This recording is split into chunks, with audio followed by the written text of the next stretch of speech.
வாக்குத்தத்தம் உன்னுடையது. எல்லாருக்கும் ஒரு அடையாளம் உண்டு. பள்ளியில் படிக்கிற பிள்ளைகளுக்கு சீருடை, வேலை செய்கிறவர்களுக்கு அடையாள அட்டை, இராணுவத்தில் பணியாற்றுகிறவர்களுக்கு அவருடைய சீருடை அடையாளம். அதுபோல ஒவ்வொருவருக்கும் ஒரு அடையாளம் இருக்கிறது. அதுபோலத்தான் என்னுடைய ஜனம் என்பதற்கு ஒரு அடையாளம் இருக்கிறது. பெயர் வைத்து கொண்டால், சிலுவை அணிந்து கொண்டால், தவறாமல் ஆலயத்திற்கு போனால், காணிக்கையும் தசமபாகமும் கொடுத்தால் போதாது.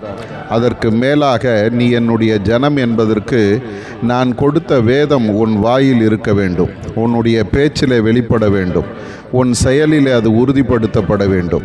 என்னுடைய வசனம் உன்னுடைய வாழ்க்கை முறையாக மாற வேண்டும். வேதத்தை வாசிப்பது, அதை தியானிப்பது உன் அன்றாட வழக்கமாக இருக்க வேண்டும். இந்த வார்த்தையின் மகிமை என்ன என்பதை நீ உணர வேண்டும். மற்றவர்களுக்கு அந்த வார்த்தையை நீ சொல்ல வேண்டும். அப்படி நீ செய்வாயானால் நீ என்னுடைய ஜனம் என்பதை இந்த உலகம் காணும். அதே போல நான் என்னுடைய கரத்தின் நிழலினாலே உன்னை மறைத்து கொள்வேன். என்னுடைய வசனம் உன்னுடைய பாதுகாப்பாக மாறும். என்னுடைய கரத்தை மீறி ஒருவரும் உனக்கு தீங்கு செய்ய முடியாது. எந்த சேதமும் உன்னை நெருங்காது. ஆகவே எப்போதும் என்னுடைய வசனத்தை வாசி, அதை தியானி, என் வசனத்தை பேசு, அது உன்னை பாதுகாக்கும். இன்று நீ அதை செய்வாயா?